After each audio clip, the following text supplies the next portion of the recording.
Welcome to Entrepreneurs, Executives, and Eccentrics, a podcast dedicated to the stories, strategies, and secrets of remarkable individuals. Join us as we engage in enlightening conversations with intriguing entrepreneurs, accomplished executives, and fascinating eccentrics, exploring their journeys, triumphs, and the unconventional wisdom that has shaped their success. Meet Todd Fisher, founder and chairman of Intraprise Solutions. A former Army signal officer, Todd has spent nearly 30 years building tech for healthcare and finance. He shares how he went from military service to launching early web platforms, and the lessons he's learned solving hard problems in high-stakes industries.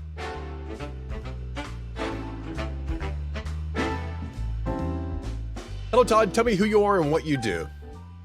Hey, my name is Todd Fisher, as you know, and I am the founder and current chairman of Intraprise Solutions. We are a digital technology services firm with two lines of business. We offer digital technology services, professional services, software engineering, digital transformation in the truest sense of that term as outlined in Tom Siebel's book, Digital Transformation. And we also provide a service, a software as a service platform, technology and offering, specifically to the financial services industry, those banks, credit unions, other institutions that deal in the world of mortgage-backed securities, mortgage servicing rights, whole loan valuations, et cetera. And specifically, we provide by way of that platform, the ability to self-serve valuing portfolios of assets of those types, mostly to comply with regulatory requirements.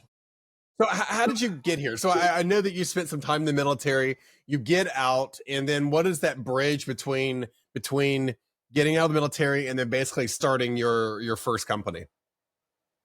Right on.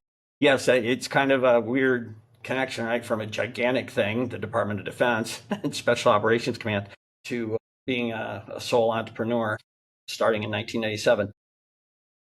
When I was commissioned in the Army, I was commissioned as a signal officer, also known as a communication electronic officer in the Army, and served for a special forces unit on active duty back in the late 80s and early 90s.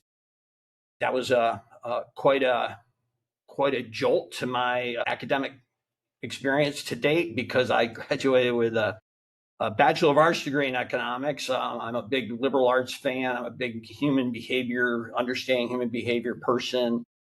And so sticking me in the Signal Corps and putting me in an officer basic course with a bunch of electrical engineers from West Point was an interesting endeavor. But I learned to really love how to put those puzzles together and how to solve those problems.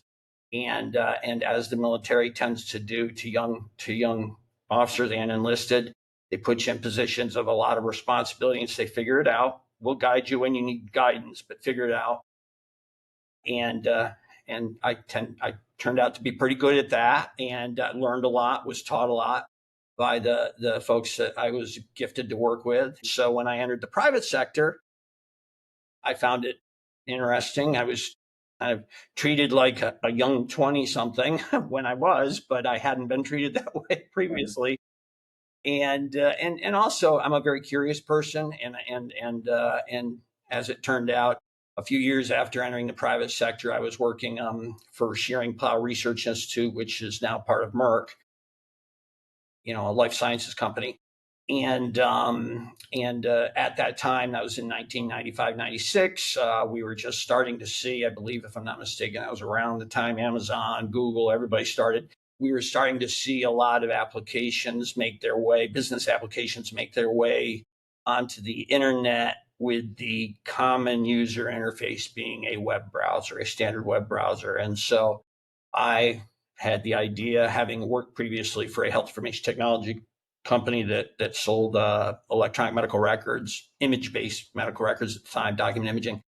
I had the idea that, boy, we could really reduce by orders of magnitude the total cost of ownership of rolling out a system if all they need to do is install a browser on their computer, and we can leverage internet-based technologies. So I taught myself how to It write. was a weird transition there. It was a weird transition, right? Because we went from applications that had to be installed, had a setup file, had a this, to, oh no, you just need Explorer at the time, Microsoft Explorer, right? And then now this kind of all the magic of being able to scale and have anybody just kind of dial in and I mean, people don't remember that's Right. really how it started, right? That's exactly right. That's exactly right. And it was a painful, costly experience to go around to all those people's computers and reboot them and fix them and troubleshoot them. And all of a sudden, we were back to the world of sharing computers among many people from a central location. The difference, of course, being that the internet is a lot lighter weight and a lot more flexible as it relates to what kind of technologies you can bring to bear, as we've witnessed most certainly in recent years. It's exploded. So yeah, it was a interesting transition. I created a prototype. We showed it at a HIM show.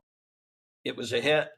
I was provided a contract to build that for a company, and that's how it started. Was that one of those things you're like, oh shit, I think I've got to do this now? You kind of you No, dreamed you know about it, what? you dream about it, yeah.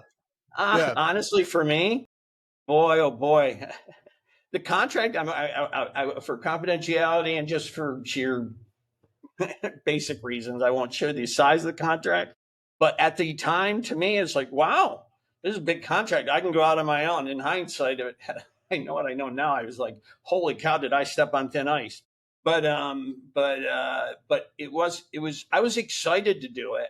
I was excited to jump out and do it.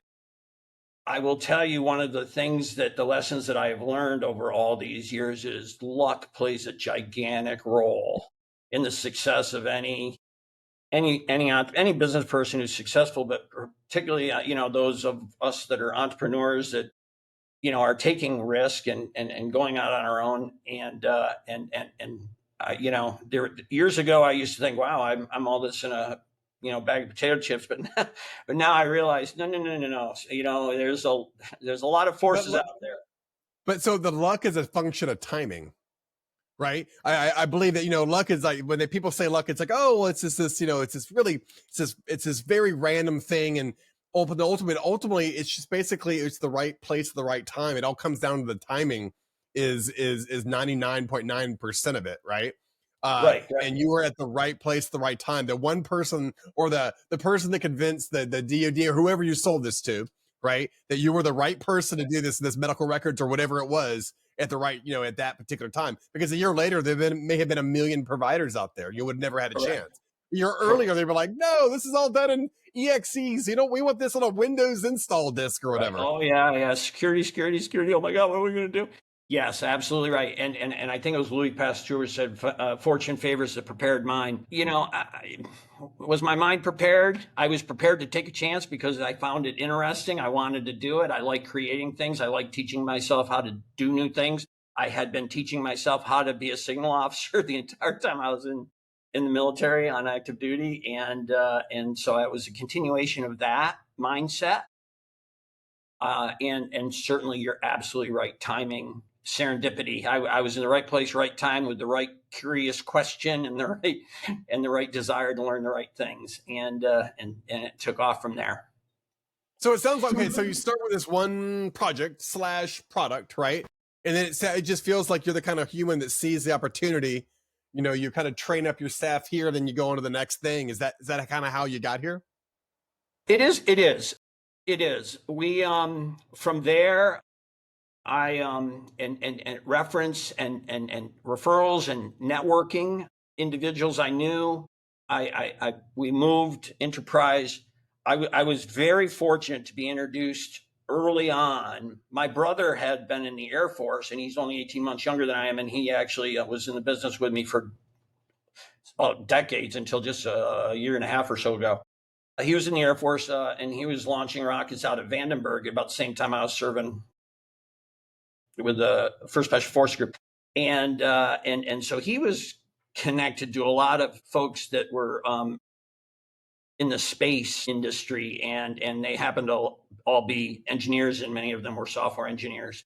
And so there were times in that first project where it's like, I have no idea how to do this. Who can I call to ask me, show me? Maybe I'll even pay them an hourly wage to help me figure out how to literally stream. Sounds simple now, but to stream a TIFF image to the browser. It was a big deal, right? It was It a was a brand big new deal. thing back It was then a because big deal. the browser didn't even know what a TIFF image was back then, right? And Exactly for those of right. you who don't know, TIFF image is the old, very low, not so low quality, but very low amount of bytes required, right, to display a document, basically, Yeah, right? and it was the standard. If you scan a document, it's saved as a TIFF image back then. PDFs were not as what they are today. And so I was very fortunate to be introduced to fantastic software engineers that I initially contracted with to help with some of the lower level programming that I would have been taking me decades to learn, and I may not have ever been able to learn it. To work with me on that, and then through that connection, I started to build a web of connections of with folks that were in the space doing similar things, just for different companies, and similar problem domains and problem sets were arising that needed solutions. And I also, was not shy about approaching folks that I knew from from the jobs that I did have in the private sector, or people that I knew that had been in the military, and I reached out. Now they're in the private sector. And that's actually, so we went really from one project to that project plus another project by referral and by networking. And we stayed largely in the healthcare domain for the first year and a half. And then I was and then there was somebody that I knew that had taught at the U.S. Military Academy, and then had gotten out of the military and was running a mortgage company, mortgage origination company. And he was very into technology and wanted to implement technology to enhance productivity. And so we got an opportunity to move into that space. And so that's where we got our legs initially. And this goes all the way back to the year 1999, 2000. Our legs with respect to, okay, what are all these mortgage documents? What are all the businesses around processing mortgages, securitizing mortgages to trade, things like that. And that's why when we say, we landed in healthcare, largely serving providers, and financial services, largely serving mortgage. No. What's interesting is I've heard this kind of this I've been hearing this kind of similar story over and over again in the last 2 or 3 years, right? And it goes something like this: I got my first business off the ground. It was profitable. It allowed me to fund my second business, or third, or whatever, kind of back and forth. Is that kind of how this happened as well?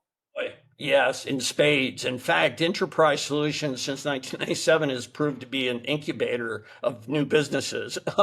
Because there have been occasions over the last 27 plus years that where we were able to retain ownership of the intellectual property we were building for somebody else who wasn't in the business to sell that software. They just needed it. And so we were building a solution to a problem for an organization. And then we were able to retain the rights to the intellectual property that was built. And from that, we were able to spin businesses out because that proved to be a problem everyone had. A very good example in the healthcare industry was back in 2005, we started building and deploying a health information exchange. And one of the smartest things I ever did, I don't want to break my arm, pat myself in the back, but I actually we had enough cash flow where I bought a data center, and was able, and it was a very sophisticated for the time, secure data center that I could operate at scale with the comfort of the redundancy and security that was necessary to serve the healthcare industry. And that health information exchange was the result of a project where we retained ownership, and then we spun the business out. Private equity was interested. We grew that business and then sold that business to Siemens Health Services in 2011. And now, similar, we have worked for the last 10, 12, 14 years. I can't remember exactly how long, with Level 1 Analytics and building a technology platform for them to value assets, portfolios of assets, mortgage servicing rights, whole loans, things like that, things that banks have to understand the value of throughout the course of the year and the risks that they face for regulatory requirements, to meet regulatory requirements. And we've had a really good relationship with them. And so rather than spin out, ironically, we merged the company into Intraprise Solutions, and now we're one. And that's why we have two lines of business. We still have our digital technology services, which is the traditional enterprise business. And then we have the technology platform and service offering. And we're really now focusing our endeavors in the financial services space. Right. So it's interesting. One of the things I imagine you learned along the way was, flat feeing projects is very painful because that's never right. Or you know what, we're gonna learn how to do agile, but we're still a little bit waterfall, and like all these different different lessons that smack almost everybody in your area in the head. I'm sure you've gone through.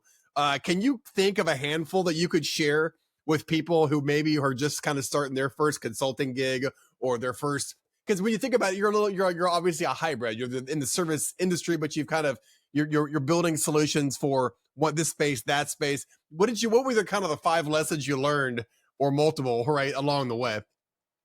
Well, there are a lot of lessons that I learned, and we learned. Lesson number 1 is, at least for me, hiring really, really good people. When to staff up with really good people, talented people. We've had a low attrition level, very low attrition level. So that also means treat them well. That may sound obvious, but it's not always. It depends on who you're talking to as to what treating people well means. And we tended to hire folks.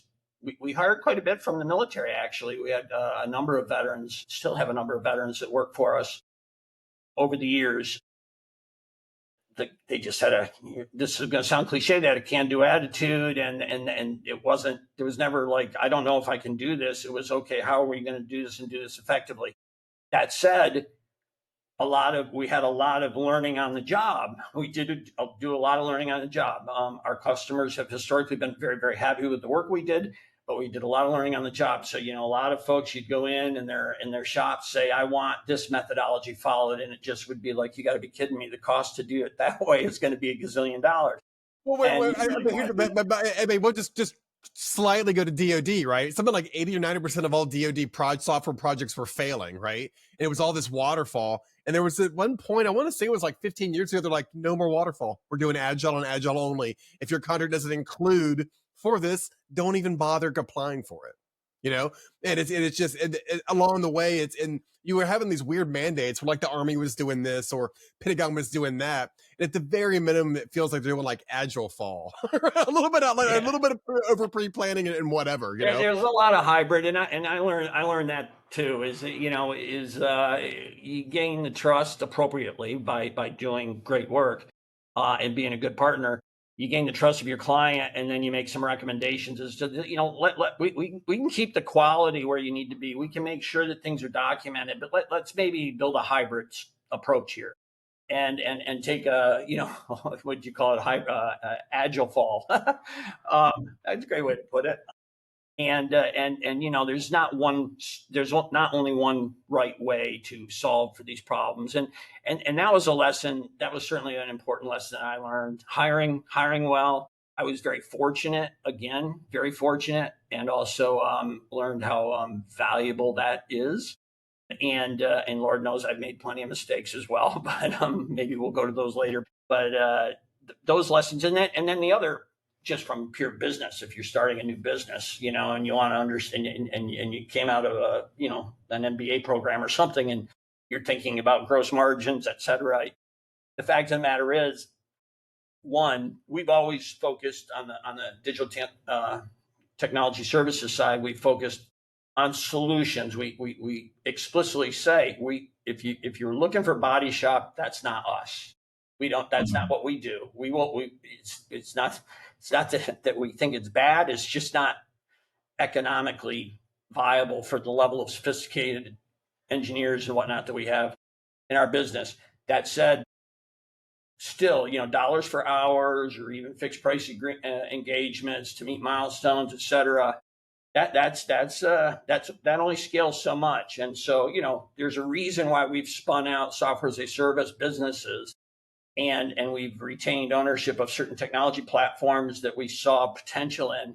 And that's because that subscription model that a software as a service model offers, or even managed service aided by technology offers, is very scalable, tends to be very extensible in the industry that you're serving, and by extension is much more profitable and Yeah, and valuable. also you're not having to fight tooth and nail for that next invoice either, right? Because it just comes off, right? It just is, and I would anybody who is listening who's in their 20s or 30s and just started a company, for the love of God, and automate your invoicing, like automate the payment. Don't chase the money. If as a CEO you find yourself 25% of your time is yelling at accounting because of these like 90-day terms, that like some crazy terms, don't do that. Like, you got to sign up for my portal. You got to put your billing information in there, and I'm just going to bang it when the invoice comes due, and it just changes everything. It makes it so much better, just so much happier, Amen. right? It sure does. It sure does. It's beautiful to know exactly on this day I am going to get paid by this client this much money. It is a beautiful thing, and there were many, many years when that was being done regularly where I called it dialing for dollars. There are dollars I was dialing for, but I would be, can you pay now? Can you pay now? And in healthcare, I mean, I don't want to throw healthcare under the bus. I actually, the industry served me very well. And there's a lot of improvements that can be made, certainly in our healthcare system. And that's a podcast for another day. But I will say that, their average AR days they're out there. They're long. So I learned the lessons that you just articulated pretty quickly. And that was a very good point. When that $40,000 payroll moves around, and it's and you're like, well, geez, I've got 300,000 in in accounts receivable, but no one's paying. Like, at what point? Like, why did we ever think it was okay to just go submit an invoice and just hope they're going to pay it one day? Like, what did that? Like, why was this? It's an agreement where you're going to pay it, but we're giving you the option to make it late. Like, I never understood that at all. Like, I never got that. Yeah, well, that's a good point. And it actually reminds me of another important lesson I learned is don't be afraid to avail yourself of good legal services to support your contracting process or whatever it is that you're doing, where you really, especially in the industries that we're in, where there's a lot of regulatory requirements that we're serving. If we make a mistake, there's a lot of issues that could, become significant if we're not properly protected from an insurance perspective, a business insurance perspective, and a legal perspective. And so it's not like, I'm not suggesting people need to spend gazillion dollars in transaction fees, but don't be afraid to seek out legal counsel to help draft agreements, to help review agreements. Don't assume they're all the same, because they aren't. And to your point, some, we can go 300 days before we pay you without any penalty, without paying prime plus whatever. You can't. And so that was a valuable lesson. I learned that early as well, and it's paid itself back times 1,000 over the years. Yeah. Also, that the difference between a build contract and a service contract, right?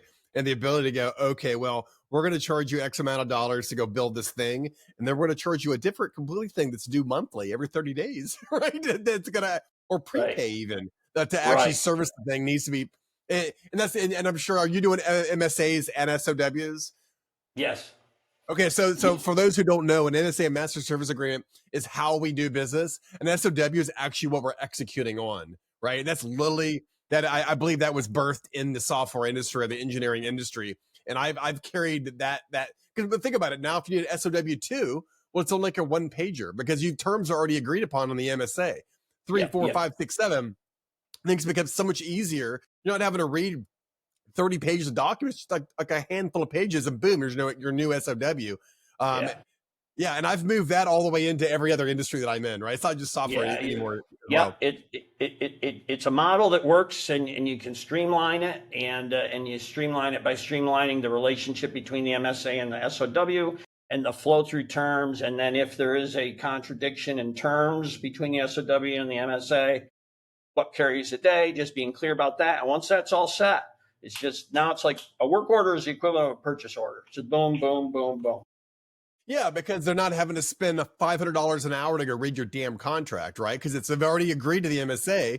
It's just, this is what we're doing. This is what we're getting paid to do it. Everything else has already been agreed upon. Right. It's so much faster. And now your contract turnaround is a week, not a month or two. Correct. And in fact, and we've had several very long-term customers. We've operated under a single MSA for dozens of years in some cases, and we're on work order 25, 26, 27. And then the agreements for software as a service arrangements, they're a different animal, and they have implementation. Some of them have implementation considerations in the agreement, and so that has to be considered certainly, and then also from setting up the subscription and all the rules around that, and backing up the data, and whose data is it, and where is it stored, and how many places is it stored, and all that. And of course, this is where I think this is a very important point to make in the day of AI. Knowledge of the domain itself, the vertical market domain, particularly highly regulated domains, but I would say in general, is really very important, because just because you can do something theoretically, and now with AI you actually can do it, doesn't mean that it's the right thing to do given the constraints that may exist that wouldn't be contemplated in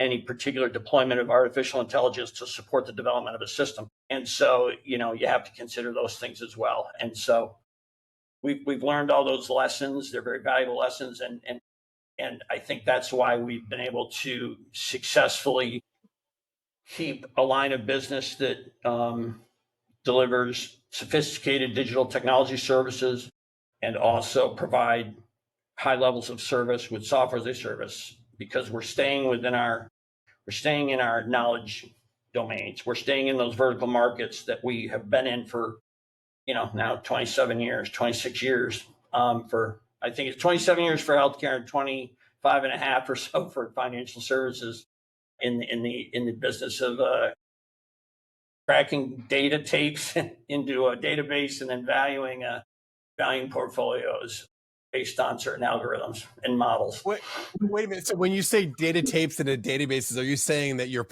modernized is a terrible word, digitized, right? It's like, oh, I see that you're on the AS400, right? And I see that you're on the green screen. We're going to take all of that garbage data and actually make it to an actual, put it to a database that can be queried and safe. And I guess that's what, has that been that's a main exactly what I meant. Well? Yeah.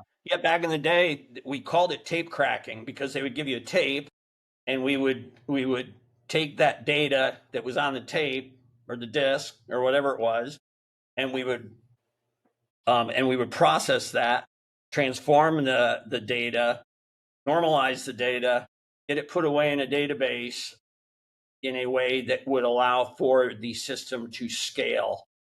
In fact, the number of opportunities that we've had and the number of engagements we've undertaken for customers to move them from doing very sophisticated and complicated stuff in Excel, but only one person at a time, into a high performance computing environment where you could throw all kinds of processors and all kinds of data simultaneously, and all of a sudden you're jumping from being able to do one simulation on a tranche of loans to a month or a quarter to 20 simulations of all the loans that are owned or serviced by an organization several times a day, and under several different conditions. For the last 12 years, I've basically been paid to do this very well. My organization has been paid to do a couple of things, but the main thing is, you're on the I series, or you're on this old VB6 platform, and you want to go move that off, and it starts like level one is like, okay, we're gonna throw an API that the web can talk to, but it's still talking to your terrible database. Level two is we're gonna slowly replace those API calls. Let me say API calls but will slowly replace where the data is being stored in a safer kind of way, and then interface all that kind of stuff. And it just feels like that's probably going to be around for a little while longer. I was calling it digital archaeology because you're literally like, oh yeah, the guy that wrote this has been dead for like 11 years. We don't even know how it just kind of works, right? It's not even being backed up, and that's kind of what we were being paid for to do. And I kind of see those projects are slowly winding down. Digitalization, it's all kind of slowly going away. All that stuff's finally being modernized. Yeah, the switch though now is I have this on-premises system that's operating in the basement, and it operates mission critical systems for us, and it's all digital, and the data is fine and everything, maybe. But how am I going to take advantage of all this rapid advancement in technology? Because I can't afford to buy myself. I'm going to use an example to make my point here. It's a little out there, although it's coming fast, is I can't afford to buy a quantum computer. So how am I going to take advantage of that? Well, the democratization of access to all that technology is really found in the public cloud. And so there is a path of transformation from systems that are built to be on-premises to being maybe a hybrid on-premises and a private cloud to being on-premises, private cloud, public cloud, and then getting that moved over. And we are doing a lot of that, and we see a lot of that. And it's always, and to your point about data, Scott, it's spot on. It always starts with the data. What's your data look like? What do you have? I'm surprised at the amount of value that exists. I'm going to use retail banking as an example, particularly small and mid-sized retail banks.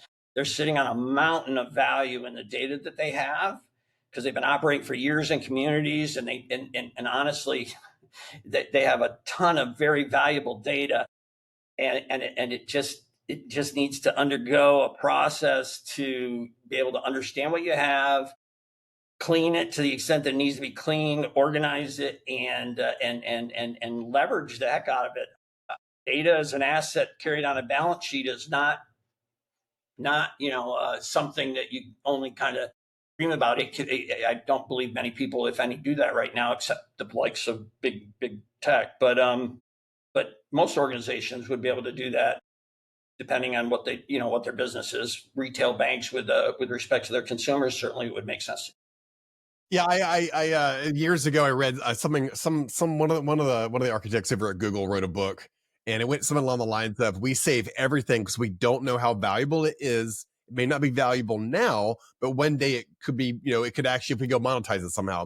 And you kind of read deeper, like, "Oh yeah, well we took telemetry data from these cars. We didn't know if it would be valuable, and they learned years later it would be valuable. They harnessed it up to be valuable. They sold it off. There's value in most people's data. They just don't even know how to make it happen. Is the problem." Right. Exactly right. And that value is there, and properly leveraged. It's like having, back in the Industrial Revolution, it's like, okay, I own an assembly line that I don't even know I have. Right. It's like, Yeah. That's pretty important to know that you have it, right? And then leverage the crap out of it, and you will find that you get very good results. Absolutely true. Absolutely true. Todd, I really enjoyed our conversation. We're out of time. I will add all the links to your site and your companies at the bottom of this episode. Thank you very much for doing this. I really love talking to you. Thank you, Scott. I appreciate it. I like talking to you as well. And good luck to you.